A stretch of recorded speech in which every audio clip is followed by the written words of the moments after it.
Well, good afternoon or good morning, everyone. Thank you for spending the next hour with us.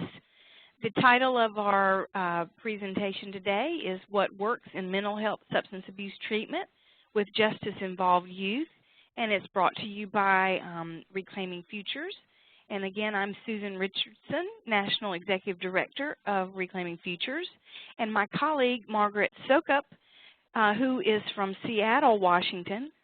She is the Science to Service Workforce Development Coordinator and Reclaiming Futures Project Director there with the Mental Health, Chemical Abuse, and Dependency Services Division. Welcome, Margaret. Thank you, Susan, and welcome, everyone. All right. We're going to start out with a quick poll to find out who's on the call. And the question one is, who is represented on today's call, and what is your role? And if you'll look to the right, you also see the questions and answers displayed there. If you would please click on one, A through E, and then click Submit. It is a two-step process. So if you'll select your answer and press Submit, we'll have a feel for who is involved in our call today.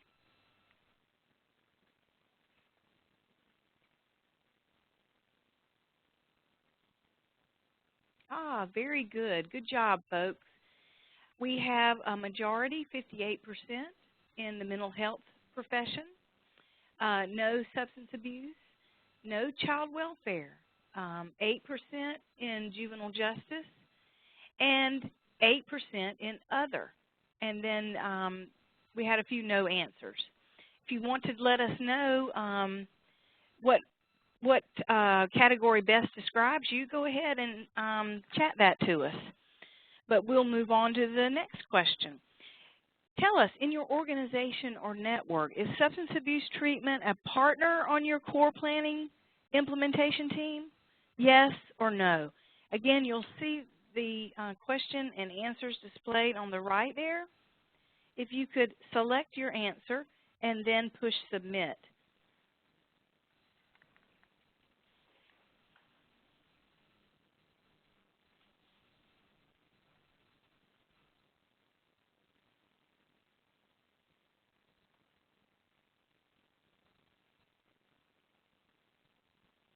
It's coming.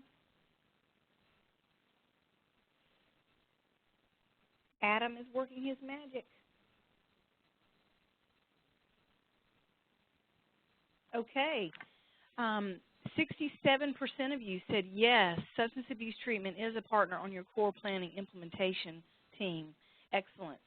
17% said no, and equally, excuse me, 17% said no answer. So a majority do include substance abuse treatment partners in the core planning team. Today's learning objectives include learning about current challenges with justice-involved youth and effective co-occurrent treatment. We're going to find out more about how they have integrated mental health and substance abuse care in Seattle, King County, Washington's juvenile justice system. Okay, we're going to really take advantage of these polls today and draw your attention to number 3. How many youth in the juvenile justice system have co-occurring disorders? That's, of course, both mental health and substance abuse disorders. The answers are 25%, 40%, 50%, 60%. Which one do you think is the correct answer of how many youth in juvenile justice have co-occurring disorders? Again, you see the question displayed. If you would select one of the answers and hit Submit.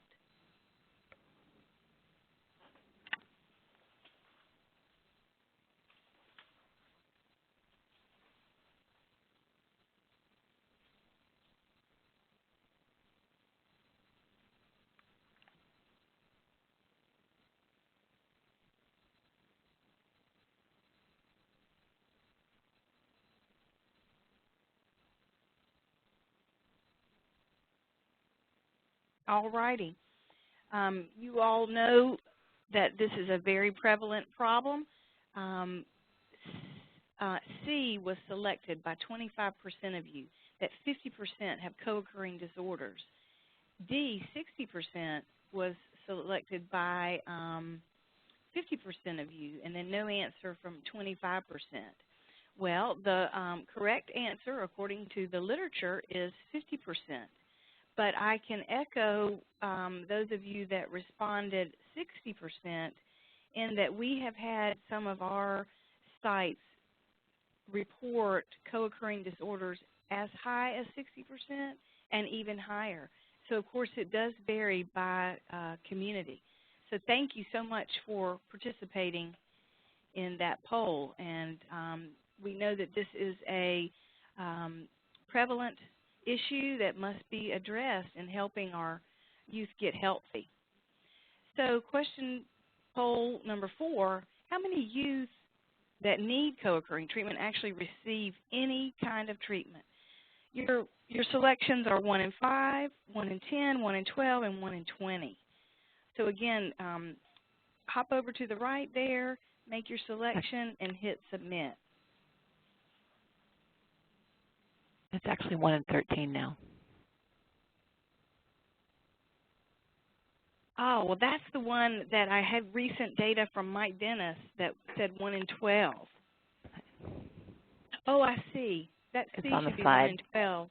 Hey, I'm going to jump ahead and give you the answer since that happened. It is 1 in 12. I'm sorry for the botched poll. It is exactly 1 in 12, or as the latest. And so sorry about that, Adam and participants. I gave away the answer. But that is a tremendous treatment gap. I'm sure you would agree with me. And we know that approximately 1.8 million teens need treatment. We have this tremendous treatment gap. And annually there are 343,000 young people arrested for drug or alcohol-related crimes. When they do get treatment, they are not receiving treatment for the recommended course of 90 days. So less than half get a 90-day course of treatment. And you all know this, that we don't necessarily need research to show that the kids that are using drugs and alcohol are more likely to drop out of school, get arrested, and have problems that then can affect the rest of their life course. So that is why it's so important to get them the correct treatment when they come to our attention. And that is why we do need an alternative service delivery system that looks at the child comprehensively. There are no national standards to identify needs and deliver services for mental health and substance abuse services in the juvenile justice system. There are promising models, but they are still regarded as specialty programs or boutique courts without broad dissemination. And within and throughout the communities in our country, there's an uneven use of evidence-based practices, and likewise no standard to integrate juvenile justice and treatment and other supports in a youth's life. That's the charge that has fueled Reclaiming Futures all of these years, and is the need that is still there today. Margaret is going to take over and tell us how these principles are put to use and the evolution of their work for youth in Seattle, King County, Washington. I'll take it over for you, Margaret. I'll hand it over to you. Thank you, Susan. So for us in Seattle, King County, I think what we found is exactly that. As far as we needed a system and an alternative service delivery system in King County, and how we found that out initially was through our juvenile drug court. Our juvenile drug court, we had substance use disorder providers. However, we did not have an integrated service delivery for our young people with co-occurring disorders. And part of the problem that we had originally was our assessments were not comprehensive enough for us to really understand that our kids had a co-occurring and more complicating mental health disorder until they were probably under care for 6 months. And by that time, the prosecutor was fed up because we really were not giving an adequate dose of treatment and the proper types of treatment because we didn't know, and our assessment process was not functioning very well. So this was about the time that we received the Reclaiming Futures grant. This is in 2002. And we also received, King County received a system of care grant. So these were happening simultaneously. So with both grants, we really utilized the framework of Reclaiming Futures was really that we didn't have enough treatment for the kids that needed it, and so we needed more treatment. And we didn't have the array of services that were adequate to serve our kids that had just either, we had services for substance use disorders or mental health, but most of our kids were co-occurring, and so we needed better treatment. And then our beyond treatment, we really understood that if we are going to serve our young people and our families, we really need to get them connected to the community, and knowing that if recovery is going to happen, it happens mostly in the community. We're just there for a very short time. So where we started, as I said, in 2002, we launched Reclaiming Futures and the System of Care grant simultaneously. There was a lot going on separate with those two grants, and then there were areas where we came together. But the big part of where we came together was engaging partners. We needed to have the partners in the community, treatment providers, and really the court. What was different about Reclaiming Futures and System of Care is we actually utilized the chief juvenile judge of our juvenile court system to engage, and so engage partners, and so we were able and to convene, and so we were able to get a lot of people to come to the table because the judge actually called them or requested them, and really helped kind of create that kind of energy and ownership for the community. So really we worked very hard engaging partners. So we had a leadership team with more high-level folks, with prosecutor, defense attorneys, again the judge, and then executive directors of the providers that we were working with, and then some probation staff, and then we had some faith leaders. We were really new at engaging partners back in 2002 outside of our systems, and so that was tricky, and we did it. I don't think we did it that well. We're still learning, but that was where we started. And we had some young people. We had Youth in Action who were also informing us along the way. We knew that we needed to organize our evidence base, again, just knowing that we needed a standardized comprehensive assessment and screening process, so screening and assessment. So we really knew what our young people looked like and what their needs were, and where the gaps were. And then the beginning, it says the beginning, but it was a couple years into it, we created the National Six-Step Model, which is the Reclaiming Futures model that Susan will talk about a little bit later. So when I talked about just needing to organize our evidence base, it's really what we started to do with Reclaiming Futures that has really changed our adolescent treatment system here in King County, was implementing the GAIN. and the GAIN is the Global Appraisal for Individual Needs.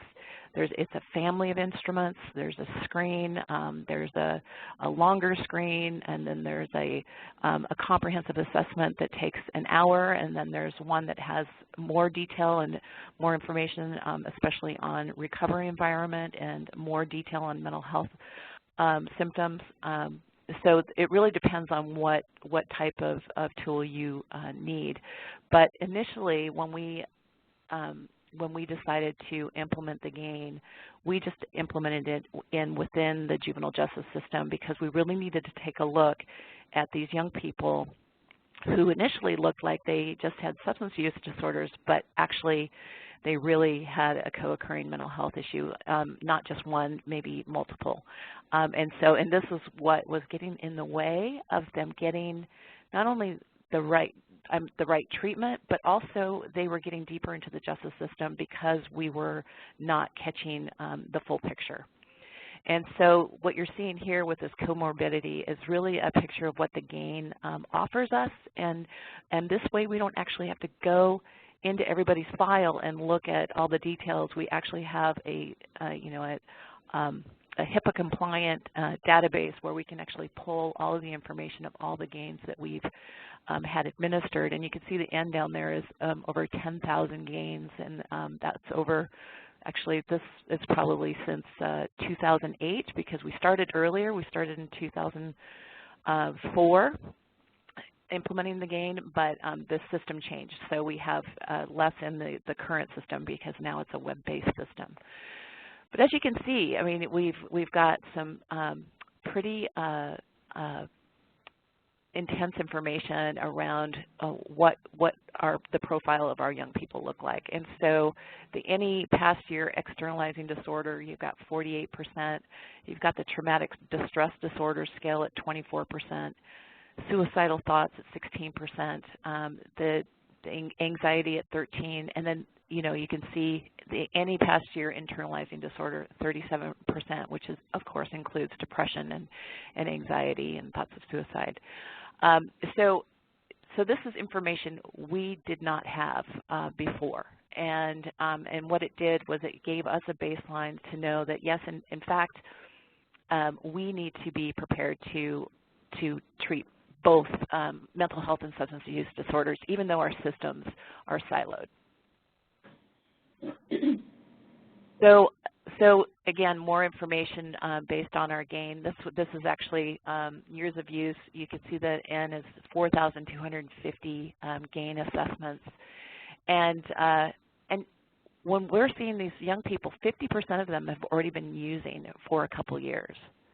And then sometimes that's just when they get assessed. Sometimes they're with us. So what was really eye-opening for us is how many years our youth have been using, which is a more complicated treatment track. And then also the onset of use is getting younger. And so we're looking at the 10 to 14 years of age. 71% of our young people have had the first use of any substance that early. So when we're looking at that, and then we're just seeing kids, if they start when they're 10 or 11, and we're seeing them when they're 16 or 17, they've been using for a long time. This is just, I thought we'd just put this slide up. This is something that we can pull. You can pull a lot of different information from the GAIN assessment, and really what it has helped us do is identify different evidence-based, research-based, promising practices, depending on what it is. We've been able to pull different evidence-based practices into our milieu of treatment delivery. And one of the things that is really eye-opening, and that's why the beyond treatment has been so important in the system of care, in King County, is really taking a look at the recovery environment, because the kids are really only with us for a set period of time, and they need to have the skills to function in their world when they leave us. And so you can see, what's going on. And for us, this particular slide, you just see social peers using drugs in the past 90 days, and that's just about 70%. If they're working or they're in school, you know, 62%. And so you can see the information, and I guess what we've been using this information for and using it with some of the young people that are informing us is they really need other things going on outside of school, if they are in school, or outside of treatment, to keep them engaged and to be maybe perhaps more interesting than getting high. And so really creating other things, you know, mentoring, music programs, whatever it is, they need to have something else to keep them occupied.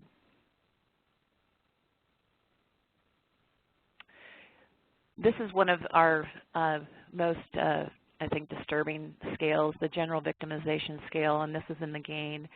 And, you know, most of our young people do not come out with a exact post-traumatic stress disorder diagnoses. However, they hit so many symptoms, and so this is a scale in the GAIN that shows the type of victimization that our young people are dealing with. And so you can see the red line is the current criminal justice involvement, and that's an N of 1,045. And then you've got the no criminal justice involvement, 2,600. And you can see how high for our juvenile justice folks. I mean, it's high across the board. But when you add the criminal justice system to the mix, you can see that there's definitely there's more chronic or need, acute need, a chronic need. There's definitely something to be said there. And a lot of our young people have said as they've come into the justice system, they only are experiencing more trauma.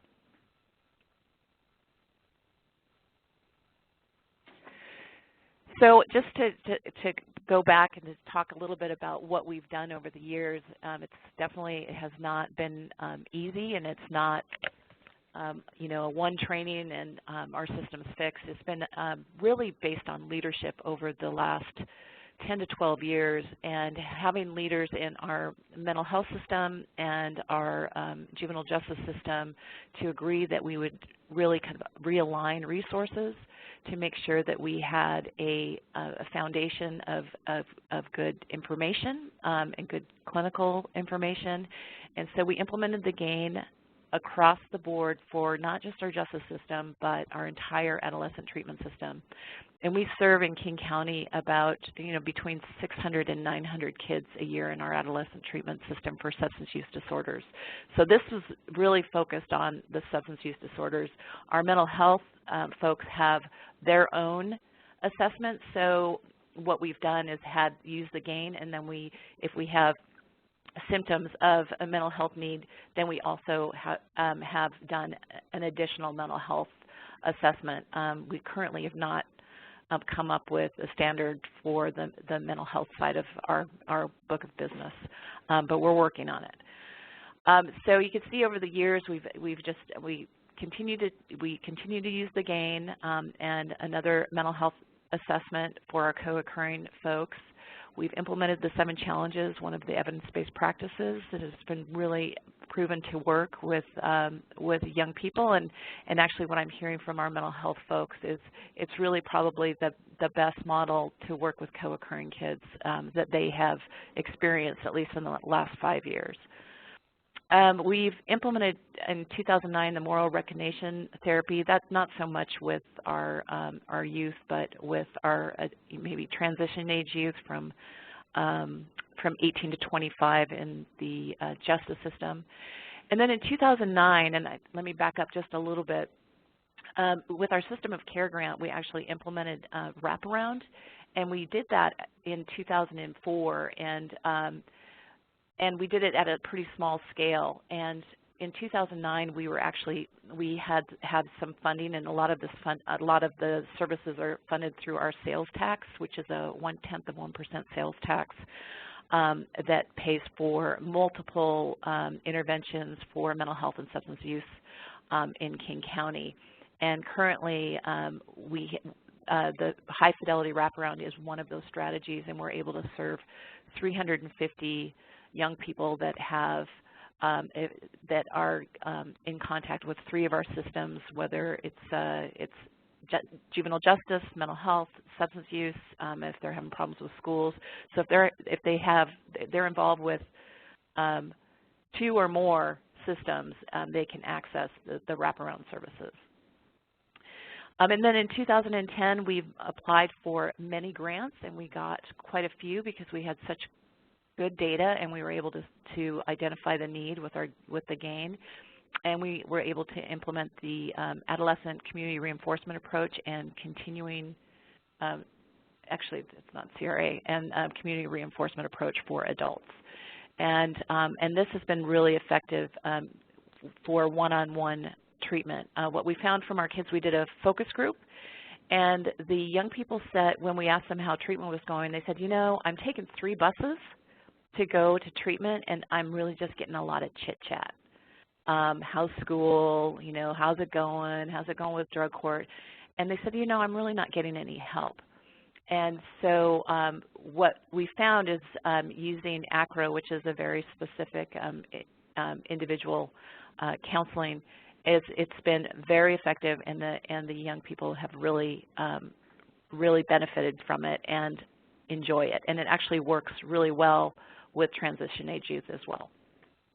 In 2011, another grant, we applied for the Juvenile Justice Enhancement Grant, and we added the trauma-focused CBT, and that was primarily because of the slide that you saw showing the trauma off the charts. And right now we have all of our substance use disorder and our mental health agencies trained in trauma-focused CBT, so it's widely available around the county. In 2011, we provide motivational interviewing, intro to motivational interviewing, advanced, and we have booster sessions, and we also have learning collaboratives. So this is not one-time shot. It's an ongoing training process for our workforce. And that's the same with clinical supervision and treatment planning. So many of these, and actually I think some of the interventions have been provided by federal grants, but the rest have been because of our county has decided to invest in our workforce and making sure that we have the best possible treatment that we can afford that fits within our milieu, and it's been supported since 2005. So this is one of my favorite slides, because what it shows is over time the length of stay, the retention data for us in King County and also the state in general. So the median length of stay in King County is the yellow, the yellow line, and sorry, I'm just totally messing up. The green line, and then the length of stay for the state is the orange line. So you can see over time, as a state, we've done quite well, but we're also included in their data. So if they didn't have us, they'd look pretty low, I think. But you can see as time has gone on, as we've continued to build upon the GAIN, the 7 challenges, the ACRA, the wraparound, the motivational interviewing, trauma-focused CBT. We also have a follow-up for the GAIN every 45 days just to see how our young people are improving or not, just any kind of change. And so we've really built over time a treatment system of care that has been working, and our young people are staying longer. Now, we can't say that because of all of this, our filings have gone down, but I can tell you that over time we have done, and it's Reclaiming Futures and System of Care. They're not the only initiatives that have gone on in King County, but we've continued to bring evidence-based practices and anything that we know that has any promising outcomes or great outcomes to King County to impact us filing on young people and detaining them. So you can see our secure population. If we look back in 1998, before we started a lot of these initiatives, we were close to 200 kids in detention at any given time. And today, at 2013, it says 58, but it really actually, it fluctuates between 40 and 60 kids. So we really are not detaining as many young people as we used to, because we have many more alternatives other than just locking kids up. So I guess as far as what I have is as far as our integrated approach to co-occurring treatment and working with the juvenile justice system is we've made a lot of progress. We haven't arrived, but our legislature just passed legislation that we need to integrate our mental health and our substance use system by 2016, which means that we'll have the same type of payment for substance use treatment as our mental health system. And right now it's fee-for-service for our substance use treatment, and it's a tiered system for mental health, more managed care. It's all going to be a managed care process in 2016, which would mean we'll have single contracts, which will really assist us in serving our kids with co-occurring disorders. And what we're finding is most of the young people we treat, especially in the justice system, they're more likely to have co-occurring disorders than if just having one substance use disorder or one mental health challenge. So back to you, Susan. All righty. Did you want to say anything more about the book cover? You know, this book cover actually comes out of Snohomish County. We have another Reclaiming Futures site in Snohomish County. And when I talked about the recovery environment, this is one of the art programs they have going on to really, you know, to have a clean and sober, you know, pro-social activity for the youth in drug court. Not all the kids connect with 12 steps. Not all of the kids, you know, want to go to certain groups, but there are options that kids can go to. They have they can do art. They can do, instead of going to a 12-step meeting, they can actually go to a music futures group where they can learn how to play the guitar or another instrument. So there are multiple options that the court has sanctioned to be a clean and sober activity if that's what the young person decides they want to do. So really creative options for the kids. Great. Thank you, Margaret. All right, we have one final polling question. Just for curiosity, have you heard of Reclaiming Futures prior to today? Yes or no? And if you would, go over to the right there, select one, and hit submit. And what I'm going to do is give you just a brief history and talk about the Reclaiming Futures model, and then we will take your questions.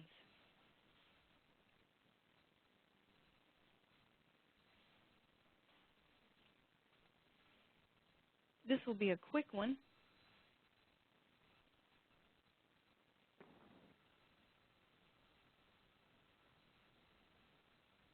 Okay, 50% of you had heard of Reclaiming Futures before, 29% had not, and no answer from 21%. Okay, well, let's talk a little bit about what is Reclaiming Futures. And we started in 2000 as an initiative with the Robert Wood Johnson Foundation, and they were the ones that saw the need for a comprehensive approach for substance abuse and mental health treatment in the juvenile justice system for our youth. They developed pilots with 10 sites, of which Margaret's site was one, and together they organized what was known in the research about what was successful in youth treatment, and conducted additional research at those sites to establish benchmarks and thus create our national 6-step model. So 2 years after the initial investment, the 10 original sites were formed, and many of them are still active with us today, such as King County, Seattle, Washington. Again, our mission is more treatment, better treatment, and beyond treatment. we're very concerned that there is not appropriate treatment available and that kids aren't getting to treatment. We want better treatment for our communities in that we advocate the best evidence-based modalities that a community can implement with fidelity.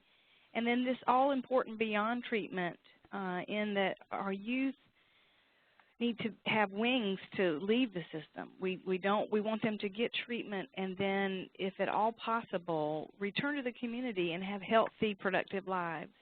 And Margaret mentioned that many pro-social activities have been developed and offered for youth along a continuum to help, bridge that, make that bridge from a system back to a community. We'll talk a little bit more about that as we go through the model. But the model is 6 steps. You may have a little trouble reading this, but there is more detail, obviously, available on our website. And but it all starts with initial screening.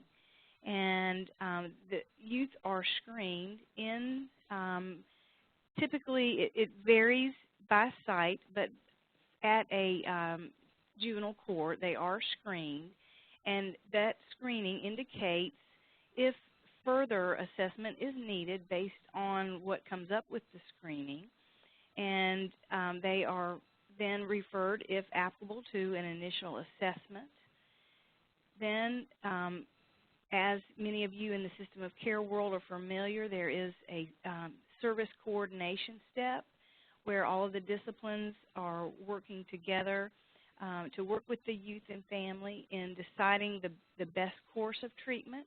And at this time in our model, we also want to look at what are the educational, preventive services, the involvement in pro-social activities, mentors or natural helpers.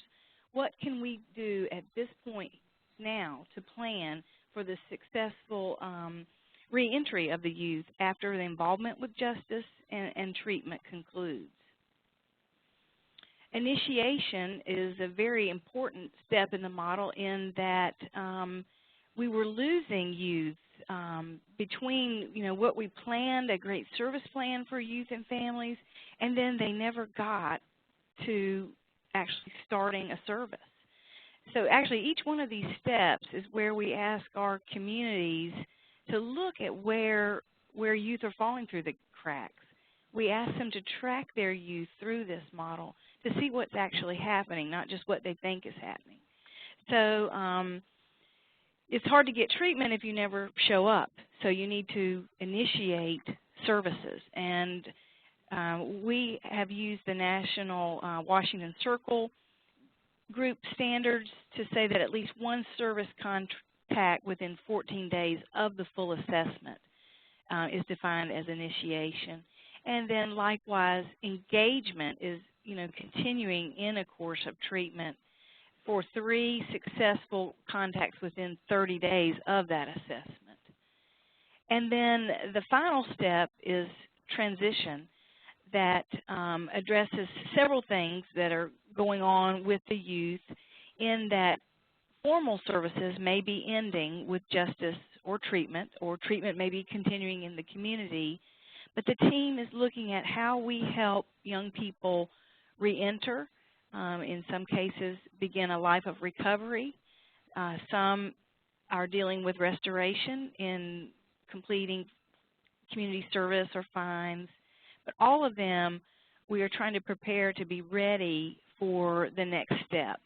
And the next step may be job, school, or lifelong potential sober activities. So that is the 6th step, now called transition. And you can see that the model, the first 3 steps, are looking at a coordinated individual response in which the youth are screened and assessed for their individual needs. And our goal is to get the right treatment at the right time, at the right dose to the right child. And then community-directed engagement as they are working through the plan for success, as one of our sites calls it, and back returning to the community.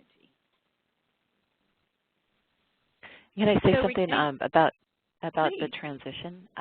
Yes, please. So one of the things when we were early on in this process, and one of the measurements that we used was really with our wrap-around teams.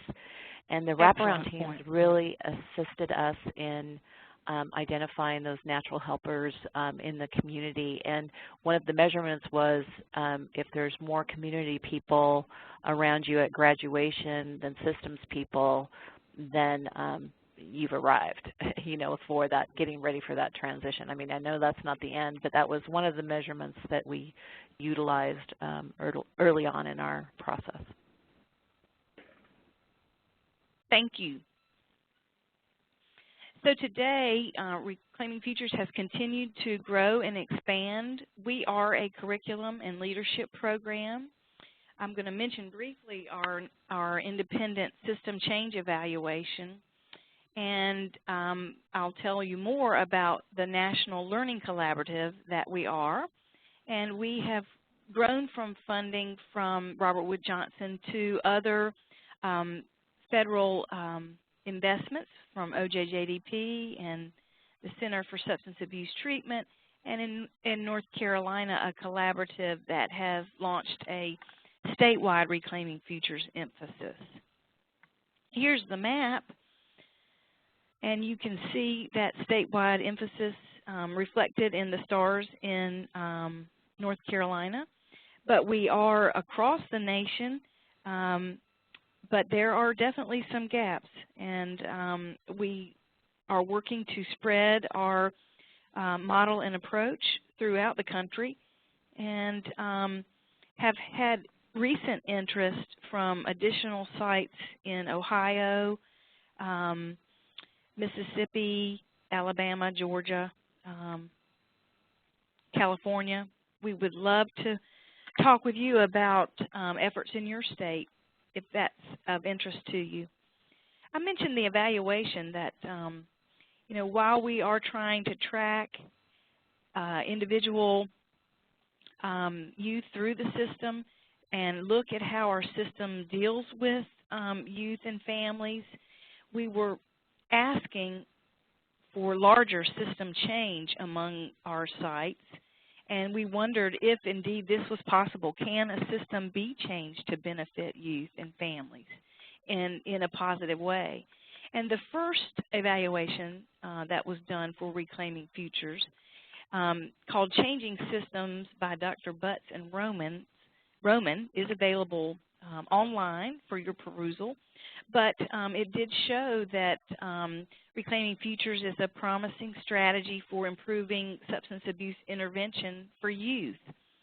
And in several of the communities, those original 10, most quality indicators measured improved significantly during the course of the initiative. So we were very pleased with that report. And since that time, we have had our first look at some youth-level data through the GAIN that Margaret mentioned, the Global Assessment of Individual Need. And there is a journal coming out by Dr. Mike Dennis. This is still preliminary data in that it has yet to be peer-reviewed, but this is dealing with a subset of SAMHSA CSAT grantees, and then also grantees of them that have Reclaiming Futures and the Juvenile Drug Court. So this is a comparison of juvenile drug court programs, and the good news is that both have shown to be effective, both juvenile drug courts and juvenile drug courts with Reclaiming Futures added. The excellent news is that there is a significant difference in the work of the Reclaiming Futures sites, and that's what's reflected here, increasing days of alcohol and drug abstinence by 42% and reducing illegal activity by 65%, and thus reducing the cost of crime to society. so we are very encouraged, both for the drug court and for our work with Reclaiming Futures and the Juvenile Drug Court, about our effectiveness. And stay tuned for more reference to that as that gets out in the literature. The way we approach our work is through the community. And in, say, the community that Margaret described, you probably heard all of these fellows, as we call them, or disciplines addressed. But we look at the judicial role to help convene and lead and guide, the community to embrace the youth and family in reentering the community, alcohol, drug, and mental health treatment professionals, our juvenile justice professionals, and then a project director. We break down the work into these primary 5 roles, but they are community specific in that we know that their education and faith are very critical. The prosecutor, the district attorney, there are others that a community may choose to involve in their team and need to.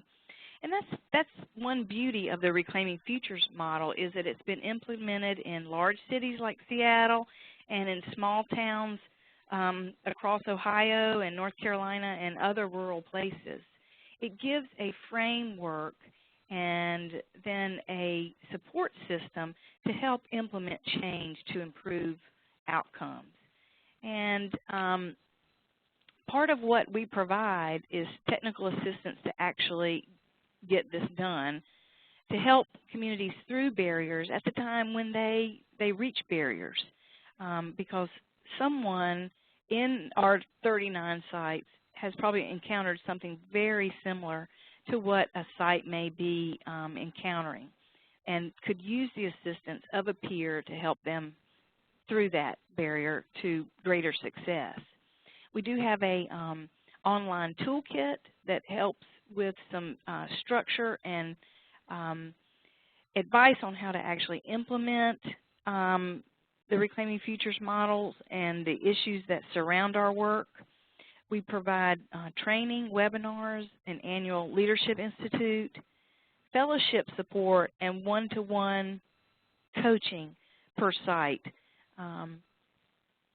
that is very effective. The coach is primarily to the project director, but it's offered to the whole team as needed. And so this is sometimes how it feels. The challenge is great, but we are here to help and tell you what we have learned. And we are so excited to now open it up for your questions, and to tell you that we will have Margaret back on for office hours to discuss further what's working in co-occurring treatment. And that is going to be May 20th at 1 Eastern, 10 Pacific. Again, that's Tuesday, May 20th. We hope you can join us. And now we will open it up for questions. We have about 7 minutes. So do you have any questions about anything you've heard? What are your burning questions about co-occurring treatment in justice, or anything about justice you would like to discuss? Alrighty, folks, if you have any questions, please remember to use the Q&A feature on the bottom right-hand side of your screen. Thank you.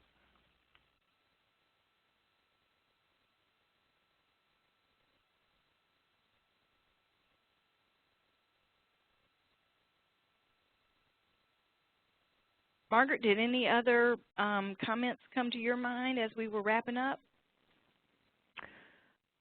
You know, just that overall, implementing any kind of change, you need strong leaders, and not just your judge, but also for us, it really was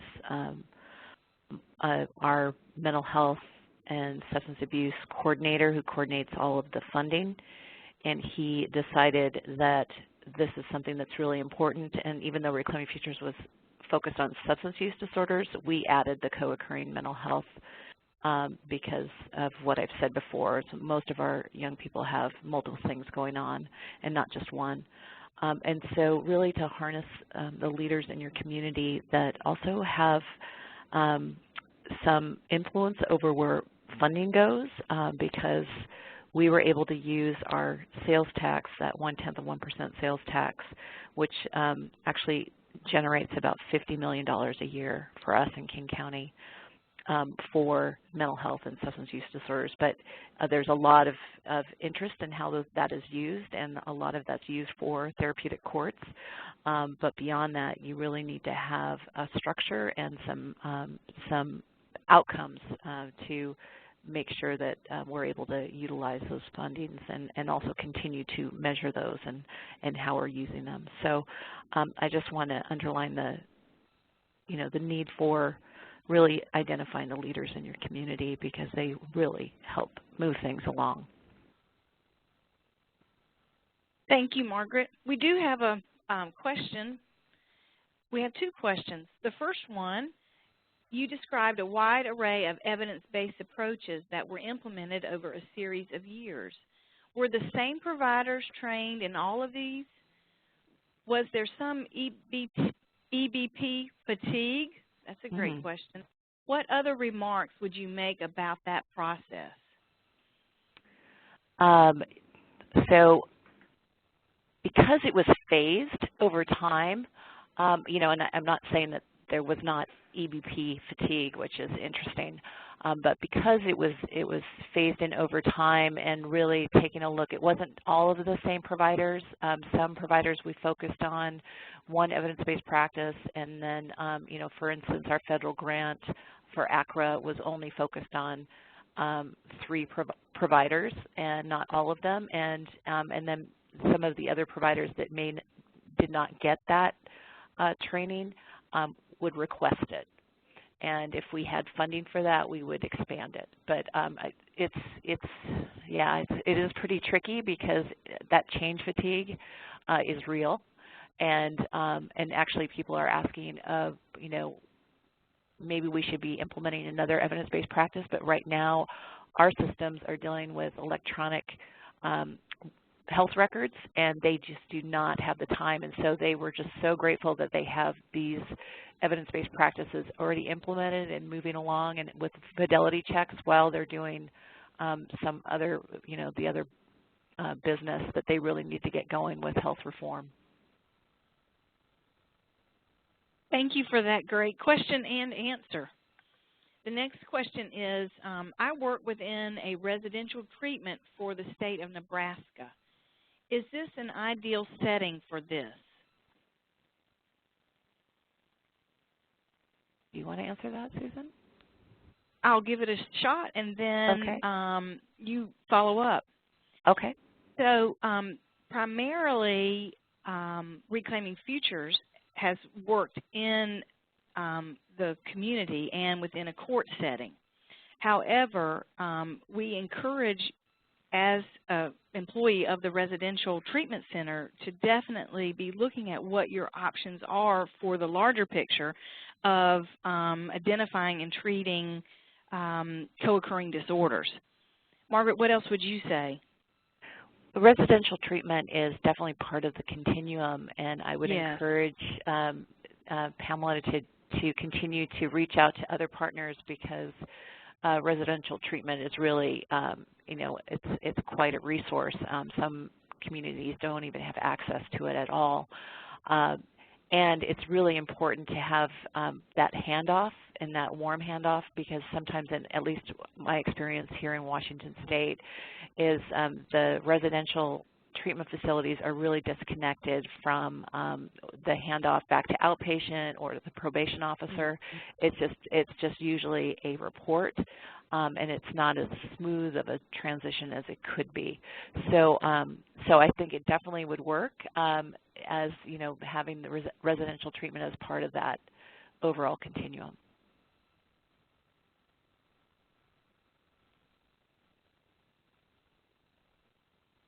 Very good. And I want to mention that sites such as Margaret's have been involved with us for years since the inception, but have demonstrated how they can use data to keep evidence-based treatment sustained and keep change and reform moving forward.